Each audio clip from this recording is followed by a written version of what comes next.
Hi hello dear students, कैसे हैं आप लोग। उम्मीद करता हूं कि एकदम चंगे होंगे आप। तो बच्चों, मैं आपसे ये कह रहा हूं कि हम पढ़ रहे हैं क्लास 10th की मैथ और प्रश्नावली चल रही है 3.2 और क्वेश्चन नंबर 3 का हमारा अंतिम भाग है, अंतिम पार्ट है, जो कह रहा है कि 5 वर्ष, क्वेश्चन आपके सामने है कि 5 वर्ष बाद जैकब की आयु उसके पुत्र की आयु से 3 गुनी हो जाएगी। पिता और पुत्र दो लोग हैं और 5 वर्ष पूर्व जैकब की आयु उसके पुत्र की आयु की 7 गुनी थी। उनकी वर्तमान आयु बताओ, उनकी वर्तमान आयु बताओ। तो जो उसने पूछा है उनकी वर्तमान आयु मतलब किसकी, उनकी मतलब कौन, जैकब और जैकब का पुत्र, जैकब और जैकब का पुत्र। तो हमने कहा जैकब भैया, हमने कहा जैकब भैया काहे इतना उधम मचा रहे। तो जैकब भैया ने कहा मचाएंगे, जो नहीं नाचेगा उसको भी नचाएंगे। तो जैकब भैया की हमने मान ली कि जैकब भैया की हमने मानी है, जैकब भैया की वर्तमान आयु, जैकब की वर्तमान पूछी है उसने, ठीक है, जैकब की वर्तमान आयु हमने मानी एक्स, ठीक है, और इनके पुत्र की, ठीक है, जैकब के पुत्र की आयु हमने वर्तमान की मानी है वाई, वर्तमान की मानी है वाई। अब हमको पता है कि जैकब जो है ना, जैकब भैया पिताजी हैं और पिताजी होते हैं बड़े और बेटाजी होते हैं छोटे उम्र में, ठीक है, और ये है जैकब के पुत्र, ठीक है, ठीक है। अब हम कह रहे हैं कि जैकब वर्तमान में x साल के हैं और ये y साल के हैं। अब क्वेश्चन क्या कह रहा है, 5 वर्ष बाद जैकब की आयु उसके पुत्र की आयु की 3 गुनी हो जाएगी। 5 वर्ष बाद मैं इस कहानी को, ये वर्तमान की कहानी है, अगर मैं इसको 5 वर्ष बाद की कहानी बनाऊं, इसको 5 वर्ष बाद बना दूं, 5 वर्ष बाद कहूं तो 5 वर्ष बाद जो पिताजी हैं जैकब, वो भैया 5, अभी आप जितने भी साल के हो, जितने भी आप स्टूडेंट्स, बेटे बच्चे, आप जितने भी साल के हो, 5 साल बाद क्या हो जाएगा। अगर मैं ये कहूं कि आप 10 साल के हो तो 5 साल बाद आप कितने साल के होगे, 10 + 5 के होगे। बात समझ में आ रही है। अगर मैं ये कहूं कि अभी आप 25 साल के हैं, ठीक है, 25 का तो तुम में से कोई नहीं होगा, ठीक है। अगर मैं ये कहूं कि आप जो है ना 15 साल के हैं तो 5 साल बाद आप कितने साल के होंगे, ठीक है, तो आप इतने के ही तो होंगे। अभी 15 के हैं तो 5 साल बाद +5 कर देना है, मतलब आप होंगे 20 के, यहां आप हो रहे हैं 15 के, ठीक है ना, ठीक है ना, ठीक है। तो 5 वर्ष बाद जैकब अभी x का है तो 5 वर्ष बाद जैकब x + 5 का हुआ और 5 वर्ष बाद जैकब का बच्चा हुआ y + 5 का, ठीक है, ठीक है। 5 वर्ष बाद जैकब की आयु उसके पुत्र की आयु से 3 गुनी हो जाएगी, ठीक है, 3 गुना। अब 3 गुना कौन होगा भैया, क्या ये बच्चा है, बच्चा 3 गुना हो जाएगा, बच्चा बाप से 3 गुना हो जाएगा, बच्चा बाप से उम्र में 3 गुना बड़ा हो जाएगा, ठीक है, 3 गुना तो गुना तो बड़ा ही होता है, ठीक है, तो बड़ा ये है, ये 3 गुना है। ये 5 वर्ष बाद की कहानी है, ये 5 वर्ष बाद की कहानी है और इस 5 वर्ष बाद की कहानी में हुआ क्या है कि ये जो बाप है वो अब 3 गुना हो चुका है, बाप जो है वो 3 गुना हो चुका है। मुझको करना है दोनों को बराबर, हमको करना है दोनों को बराबर। अगर हमें दोनों को बराबर करना है, ठीक है, हमको यहां बराबर का निशान लगाना है, दोनों को बराबर करना है, तभी तो बनेगा इक्वेशन कैसे बनेगा, तभी तो बनेगा समीकरण, बराबर का निशान लगता है ना समीकरण में। ये 3 गुना है, ये बाप है, बाप 3 गुना है, पिताजी है भैया, ये 3 गुना है। तो अगर मैं इसमें 3 का गुणा कर दूं, तो बराबर हो जाएगा। बात समझ लें कि अगर आप 9 साल के हैं और आपके पिताजी हैं 27 साल के, मुझको दोनों को बराबर करने के लिए अब आप ये बताएं, ठीक है, क्या आपके पिताजी आपसे कितने गुना हैं, 3 गुना है, 3 का गुना करने से ही तो आएंगे, ठीक है। अगर मैं 3 का गुणा 9 में करूंगा तभी तो आओगे, ठीक है, तो 3 गुना है ना, ये 27 9 से 3 गुना है। बराबर करने के लिए मैं क्या करूंगा, गुणा इसमें ही तो 3 का करूंगा, यही काम तो यहां किया है। पहले हमको बराबर करना है, बराबर करते टाइम हम ये देखेंगे कि कौन बड़ा है कौन छोटा है, रिलेशन क्या कह रहा है। ठीक है ना। वो हमसे क्या कह रहा है क्वेश्चन में, हमसे बोला है कि ये 3 गुना है बाप और ये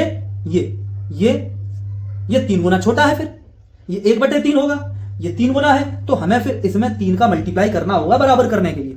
अब बच्चों इसको जब हम सॉल्व करेंगे तो x + 5 बराबर 3y + 3 पंजे 15 और ये हो जाएगा बच्चों x - 3y और ये 5 इधर जाएगा, ये 3y इधर गया, 3y गया लेफ्ट में, बराबर के लेफ्ट में, 5 आएगा बराबर के राइट में, ठीक है। 3y इधर गया लेफ्ट में तो माइनस का हुआ, 5 राइट में आएगा तो ये भी माइनस का हो जाएगा, तो 15 में से 5 गए तो बच्चों ये 10 बच जाएगा और इसको कह देंगे समीकरण नंबर 1, समीकरण नंबर 1। और ये जो 5 वर्ष वाली जो कहानी थी जो मैंने ये आपको बताई, इसको मैं केस 1 नाम दे देता हूं, केस 1 नाम दे देता हूं। अब केस 2 की भी बात कर ही लेते हैं, है ना बच्चों, केस 2 की भी बात कर ही लेते हैं। केस 2 क्या कह रहा है कि 5 वर्ष पूर्व, अब ये वर्तमान की कहानी है, ये वर्तमान की है कहानी और 5 वर्ष पूर्व की कहानी बनाओ। 5 वर्ष पूर्व मतलब पहले, 5 वर्ष पहले। अभी आप अगर 15 साल के हो तो 5 साल पहले कितने साल के थे, 5 साल पहले आप इतने साल के होगे। अगर अभी आप 15 साल के हो तो 5 वर्ष पहले आप 15 - 5 मतलब कि 10 के होगे ना, मतलब 5 कम करना पड़ेगा ना। अगर अभी जैकब जो हैं वो x साल के हैं तो 5 वर्ष पहले जैकब होंगे x - 5 के, और जैकब के पुत्र अगर अभी y साल के हैं, y वर्ष के हैं, तो 5 वर्ष पहले भी ये कितने, 5 वर्ष पहले ये कितने के हो जाएंगे, y - 5 के। अब 5 वर्ष पहले इनमें एक रिलेशन और है, 5 वर्ष पहले इनमें एक रिलेशन और है, वो क्या है, वो क्या है बच्चों ये समझना है। वो ये है कि अब जो है पिताजी जो है जैकब जो है, जो कि पिताजी हैं, वो अपने बेटे से 3 गुना है, सॉरी अब 7 गुना है, 3 गुना हो चुका, अब 7 गुना है दूसरे केस में, case number 2, case number 2, case 2 में, केस 2 में, ठीक है। अब ये 5 गुना है, मुझे बराबर करना है, सॉरी ये 7 गुना है। अब पिताजी 7 गुना बड़े हैं, यहां पर बड़ा कौन होगा, बड़े तो पिताजी होंगे, बेचारे छोटे ये रह गए, तो इसमें 7 का गुणा कर दूंगा मैं बराबर करने के लिए, ठीक है ना। ये बेटा जी में 7 का गुणा करूंगा तब ये इसके बराबर होंगे, क्योंकि ये 7 गुना है पहले से ही, बात समझ लीजिए आप। जैसे कहीं है एक नंबर 35 है और एक नंबर है 7, तो जो 35 है, ठीक है ना, एक नंबर है 5, तो जो 35 है वो 5 का कितने गुना है, वो 7 गुना है ना, 7 का गुणा करोगे तभी तो आएगा। तो बराबर करने के लिए दोनों को क्या करना होगा, इसमें गुणा करना होगा 7 का, वही बात मैंने यहां की। अब इसको सॉल्व कर लोगे तो x - 5 बराबर ये हो जाएगा 7 एकम, यहां 1 है, 7 एकम 7y - 7 पंजे 35। अब बच्चों ये हो जाएगा x - 7y और 5 को इधर लाओगे तो 5 प्लस का हो जाएगा, माइनस के 35, तो देखो बच्चों माइनस के 35 और प्लस के 5 हो जाएंगे, 5 इधर आएगा तो यही तो हो जाएगा, और 35 में से 5, बीच में प्लस का निशान देख के इनको जोड़ मत देना, ठीक है, घटाना है। 35 में से 5 गए तो बच्चों कितना बचेंगे, 30, और साइन उसका लगा देना है जो इन दोनों में बड़ा है 35 तो माइनस का 30, तो बच्चों ये आ गया आपका माइनस का 30, और ये आपकी आ गई दूसरी इक्वेशन, दूसरा समीकरण। बच्चों अब हम क्या करेंगे, अब हमको क्या करना है, एक्स और वाई के मान ज्ञात करने हैं। एक्स और वाई की हमने आयु मानी है, x और y आते ही काम खत्म।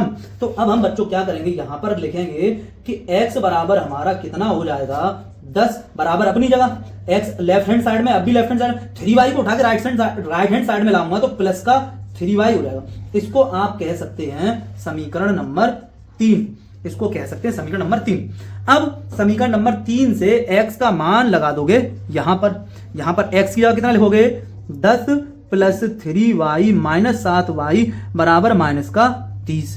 अब क्या करोगे बच्चों, यहां दिख रहा है समान पद है, समान पद आपस में जुड़वा घट सकते हैं, ये 10 जो है ना, इस 10 को इधर पहुंचा दो तो माइनस का 30, और ये 10 जब इधर आएगा तो माइनस का 10 हो जाएगा, इधर प्लस का 10 है, ये प्लस का 10 है।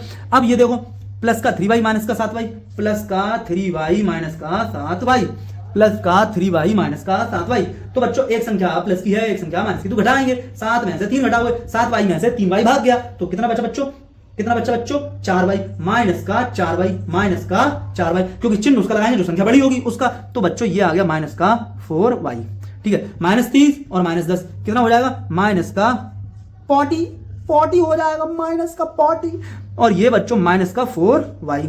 ठीक है, माइनस से माइनस उड़ा दोगे, y में 4 क्या कर रहा है, मल्टीप्लाई, y में 4 क्या कर रहा है, मल्टीप्लाई, गुणा गुणा। ठीक है, उधर जाकर क्या करेगा, भाग भाग, तो y बराबर 40/4, 4 धाई 40, तो y बराबर कितना आ गया, 10।